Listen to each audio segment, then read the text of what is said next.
Welcome to my channel. இன்றைக்கி நம்ம குருவினா பார்க்கலாம். இளந்தமிழ் என்ற பாடத்திலேருந்து கவிஞர் சிற்பி எவற்றை வியந்து பாட தமிழின் துணை வேண்டும் என்கிறார். செந்நிறத்து வானம் போல் சிவந்த கைகள் உடைய உழைக்கும் தொழிலாளர்களின் திரண்ட தோல் வீற்றிருக்கும் வியர்வை முத்துகளை பாட தமிழின் துணை வேண்டும் என்கிறார் சிற்பி. வியந்துன்னா ஆச்சரியப்பட்டு. கவிஞர் சிற்பி எதனை வியந்து பாடுறதுக்கு தமிழோட துணை வேண்டும்னு சொல்கிறாரு அப்படின்றது கொஸ்டின். செந்நிறத்து வானம் போல சிவந்த கைகளுடைய உழைக்கும் தொழிலாளர்களின். செந்நிறத்து வானம் போல் அப்படின்னா செம்மையான சிவந்த நிறமுடைய வானம். செம்மைனா சிவப்பு அப்படின்றது இங்கே அர்த்தம். சிவந்த கைகளுடைய உழைத்து அவங்களோட கைகள் சிவந்து போயிருக்குது. தொழிலாளர்களின் திரண்ட தோல் வீற்றிருக்கும் வியர்வை முத்துகளை பாட தமிழின் துணை வேண்டும் என்கிறார் சிற்பி.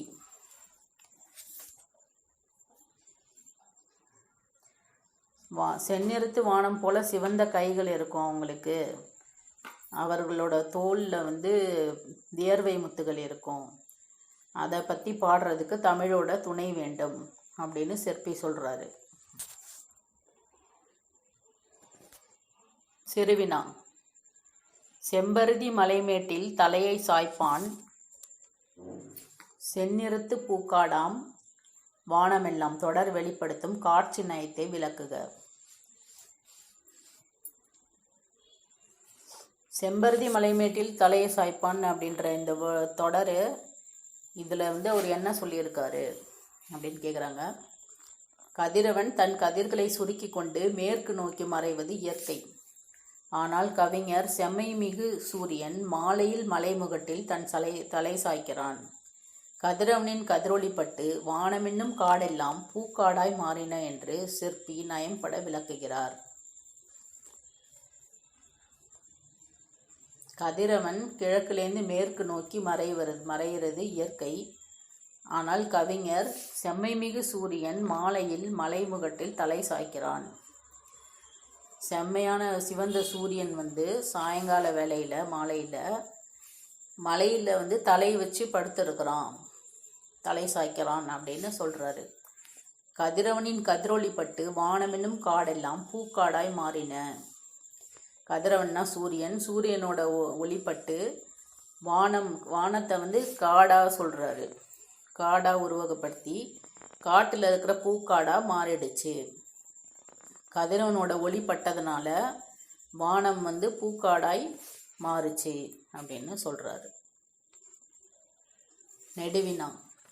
தமிழின் சீரிலமை திறம் வியந்து கவிஞர் சிற்பி பாலசுப்ரமணியம் கூறுவனவற்றை தொகுத்து எழுதுக. இளமை பொருந்திய தமிழின் திறத்தை கவிஞர் சிற்பி பின்வருமாறு பாடுகிறார். செம்மை மிகு சூரியன் மாலையில் மலைமுகட்டில் மறையும் போது வானம் எனும் காடு பூக்காடாய் காட்சி தருகிறது. உழைப்பாளர்களின் கைகள் சிவந்து திரண்ட தோள்களில் வியர்வை துளிகள் முத்து முத்தாய் காணப்படுகிறது. இக்காட்சியெல்லாம் நான் வியந்து பாட அன்னை தமிழே உன் துணை வேண்டும். பெருகி வரும் கவிதைகளுக்கு உணவாக இருக்கும் தமிழே நீ பாண்டியனின் தமிழ் சங்கத்தில் தவழ்ந்திருக்கிறாய். பாரி முதலான வள்ளல்கள் 7 மண்ணுக்கு தந்தாய். என் பழமையான நலன்களை எல்லாம் புதுப்பித்து தமிழ் குயிலே நீ மெய்சிலிர்க்க பாடிவா. பூண்டினை உடைத்தெறிந்து வெளிவரும் சிங்கம் போலவா. குளிர் பொதிகையில் தோன்றிய தென் தமிழே சீரிவா என்று சிற்பி தமிழின் சீரிலமை திறம் வியந்து பாடுகிறார்.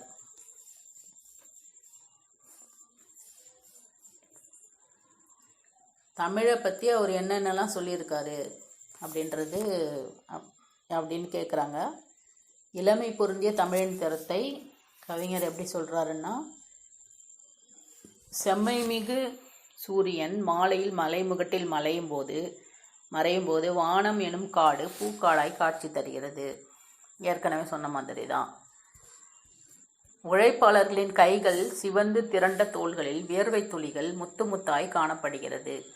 காட்சியெல்லாம் வியந்து பாடுறதுக்கு உன்னோட துணை வேண்டும் பெருகி வரும் கவிதைகளுக்கு உணவாக இருக்கும் தமிழே.